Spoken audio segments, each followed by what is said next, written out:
Andrea Jenkins, a Tory renegade now trying to become Reform's first ever mayor. She's brought us to meet some farmers whose livelihoods are under intense pressure, be it over local flooding and flood defences or changes to inheritance tax affecting their farms. We just want some action. Frustration she hopes will shift voters into her arms. But what's Andrea doing that the others aren't? Talking sense for a start. But then, unprompted, this happened. A reference to the row between suspended Reform MP Rupert Lowe and the party leadership. I follow Rupert on Twitter or X, whatever you call it, and I look at it. Look, I don't follow politics avidly, but I just look and I just think, this man's full of common sense, and I really like him. And then I just see I don't really know what has happened, but it just looks from a complete outsider's point of view. He's just been chucked under the bus, and I'm like, am I getting second thoughts about reform? Spats happen all the time. It just looks worse when it's a smaller party because there's less of them, so it's more noticeable. This will blow over, but reform will keep getting strong. How concerned are you about the infighting? Look, I was in the Conservative Party for all those years, and it was infighting on steroids, wasn't it, really? I was probably partly to blame calling PMs to resign.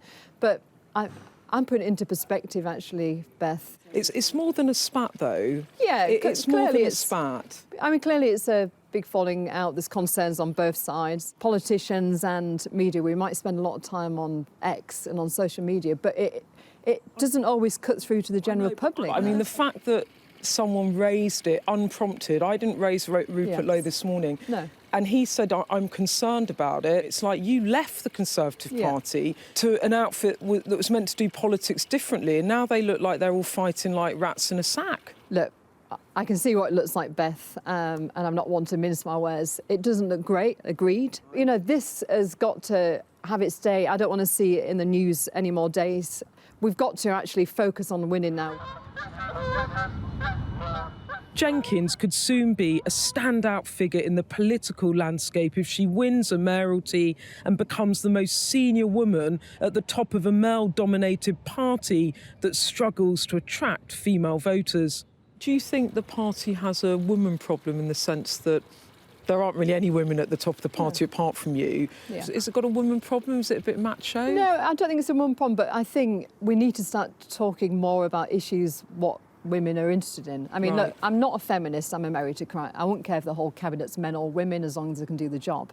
But as a woman myself and a mother, I want to start talking about education. I'm passionate about that. I want to talk about special educational needs provision. I want to talk about mental health. One other thing I did want to ask you, yes. It was an interview I did with Nigel Farage last year about James McMurdoch, who is the MP who was convicted of assaulting his girlfriend. He spent some time in a juvenile detention centre. He was 19 years old. It's a spent conviction. Court papers uncovered said that he was jailed because of the severity of the attack. He apparently kicked her when she was on the ground 4 times.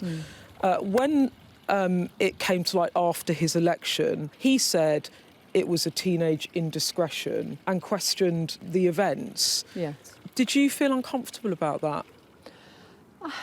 Look, I think there's always, look, I've been, going back quite a while, I've been in an abusive relationship myself, and I know how it can break you.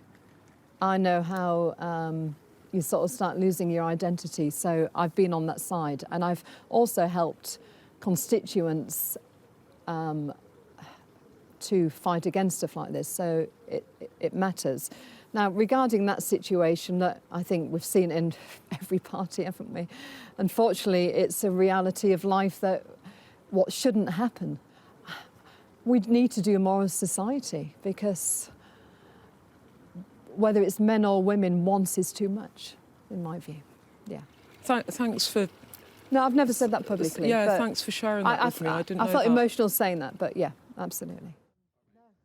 Having lost her Conservative seat, Jenkins briefly quit politics. And then Nigel talked you round. Yeah, he said, why don't you stand in a by-election or something? Right, you get in, Beth. Jenkins is a disruptor and big personality like Nigel Farage, a draw for reform right now, But can these two figures coexist in a party already infighting? Could you see yourself ever leading reform? Is that something you wouldn't want to do that? No, I mean, that's never been my ambition, even in the Conservative Party. To be a party leader? No, it's... look, I'm in the background doing stuff. I love organisation. Yeah.